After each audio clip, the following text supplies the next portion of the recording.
धन्यवाद। और कल शाम को ही हमें चीफ साहब ने बुलाया था और मंत्री साहब अपने उधर गांव में गए हुए थे, तो कल से ही लगातार फ़ोन पे टाई अप था कि वो आएंगे और मिलेंगे हमसे। तो फिर आज सुबह हमें मीटिंग के लिए बुलाया गया था, जिसमें हमारे चीफ साहब भी थे, हमारे दोनों एससी साहब भी थे और मंत्री साहब के साथ डिटेल डिस्कशन हुई है। तो उमर साहब ने भी एक अपील की थी कि कमेटी से इनको बात करनी चाहिए और लोगों के हित में कॉल को डेफर करना चाहिए, लेकिन जब तक हमारा पहले ही स्टैंड था कि जब तक हमारी बातचीत अप्रोप्रिएट टेबल पे नहीं होगी हम वापस नहीं आएंगे। तो आज दो मुद्दों पे जो हम लगातार कह रहे थे कि हम कमेटी को टाइम देने के लिए तैयार हैं, लेकिन 3 मुद्दे और हैं और उन पे बात होनी चाहिए।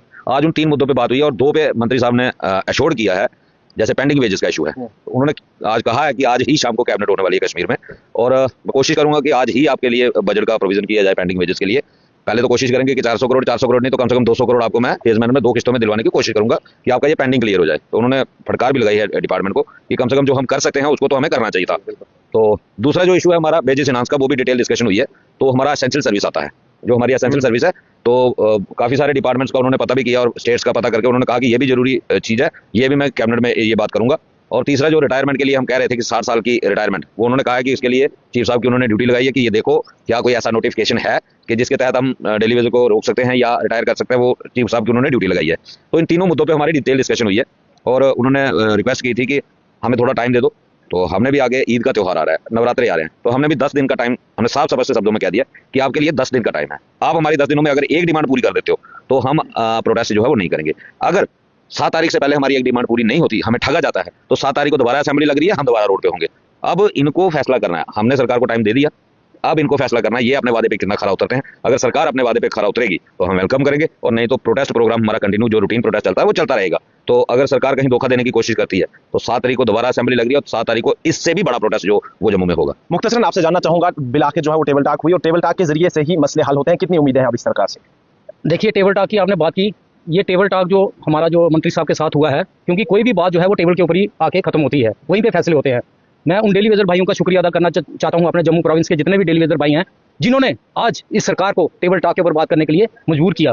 और बाकी विस्तार में रवि जी ने बताया कि जो जो हमारी डिमांड्स थी वो हमने कैसे पूरी करवानी है सरकार से, वो हमने अपने चीफ इंजीनियर साहब और 2 एससी साहिबान साहब बैठे हुए थे, सारा डिस्कशन हुई है। आज इसका प्रोसेस अभी यहाँ से चीफ इंजीनियर साहब ने ऑफिस में फोन करके वहाँ पे अपनी जो लेटर्स हैं, जो मंत्री साहब ने उनको बोला है कि इसको जल्द से जल्द इनकी जो डिमांड्स हैं, और मैं आज कैबिनेट में जा रहा हूँ, वो भी निकल चुके हैं कश्मीर के लिए, तो वहाँ पे ये मसला जोर शोर से उठाया जाएगा। ये जीत डेली वेजरों की है।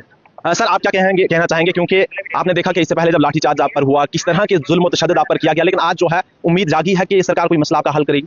बिल्कुल, जुल्म तो लगातार 25-30 साल से होते आ रहे हैं। आज एक टेबल पे हम लोग पहुंचे हैं जहां एक उम्मीद और आस जागी है कि डेली वेजर की आवाज को कोई सरकार सुनने के लिए तैयार है। तो उसका सारा श्रेय जो है वो आम डेली वेजर को जाता है, जिन्होंने इतने बड़े प्रोटेस्ट प्रोग्राम किए, हमारे फ्रंट के ऊपर भरोसा किया, तो यहाँ तक हमें पहुंचाने की प्रयास किया। उन सभी डेली वेजर का धन्यवाद और शुक्रिया। रही बात सरकार की, तो हमने सरकार को 10 दिन का टाइम दिया है।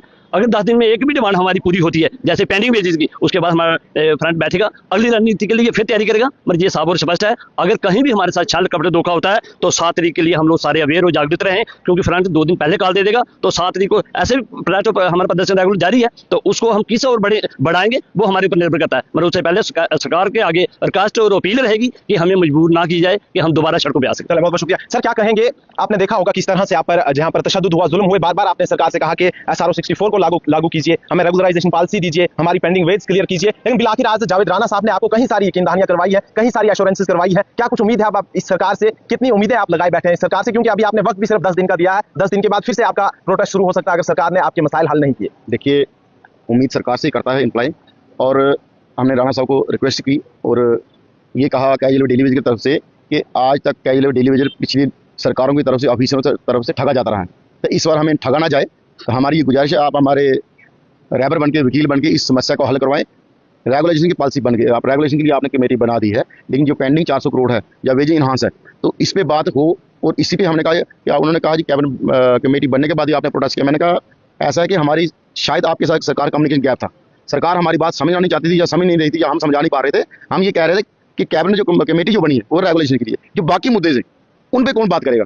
तो मंत्री साहब ने आज इनिशिएटिव लिया, कल चीफ साहब के साथ मीटिंग हुई थी, उनके थ्रू हमें मैसेज आया कि मंत्री साहब मिलना चाहते हैं। मंत्री साहब को 1.5 घंटा बैठे, डिटेल डिस्कशन हुई। और हमारा भी ये गुजरात गरीब लोग हैं, गाँव देहात में हैं, हर उस जगह में पानी पहुँचाते हैं जहाँ आम इंसान नहीं जा सकता, जहाँ जंगली जानवर वहाँ से पानी लेके लोगों को पहुँचाते हैं। तो हमारा तमाम उनका डेली वेजर को सैल्यूट है मेरी तरफ से कि उन्होंने इस मुहिम को, इस जदोजहद को, इस 31 साल के बनवास को खत्म करने के लिए जो ये प्रोटेस्ट प्रोग्राम लगातार 5-7 दिन किया, इसके लिए वो मुबारक पात्र हैं। और हम उम्मीद ये करेंगे कि सरकार ऐसा दोबारा नहीं करेगी, हमें ना दोबारा करना पड़े। और जैसे उन्होंने कहा कि जो पेंडिंग है वो किस्तों में आ जाएगा, उम्मीद करेंगे जैसे हमें पहली किस्त हमारे अकाउंट में पड़ेगी तो हमें विश्वास तभी होगा कि सरकार ने अपना वादा पूरा किया। सर क्या कहेंगे, कोई राहत मिली, कोई सुकून मिला, कोई खुशी मिली बात करके कि अब हमारे मसले हो सकता है हल हो जाए? अभी तो उम्मीद पर ही है हम, पूरा इंश्योरेंस नहीं है हम के हमें मिल जाएगा। हम यही उम्मीद लगाते हैं मंत्री साहब से कि जैसे जो आपने हमारे साथ वायदे किए हैं उन वायदों पर आप खरा उतरें और हम भी अपने काम पर जाएं और क्या अपने बच्चों की आगे एडमिशन है उनकी एडमिशनें करवा सकें। अगर ये हमारी पहली डिमांड है 2-7 तारीख से पहले हमारी एक भी डिमांड पूरी करते हैं तो हम यकीन रखेंगे कि दूसरी भी करेंगे। उसके बाद अगर 7 तारीख तक हमारा मसला हल नहीं होगा, ये डेली वेजर फिर रोडों पर दिखाई देगा और हमारा जो कंटिन्यू प्रोटेस्ट चल रहा है चीफ ऑफिस में वो कंटिन्यू चलेगा। अगर ये हमारे 2 वादे पूरे करते हैं ये मंत्री साहब तो हम काम करेंगे। तो उसके बाद जो हमारी तीसरी डिमांड है रेगुलर पॉलिसी की, वो भी कमेटी के साथ जो कमेटी गठन की है इन्होंने उनके साथ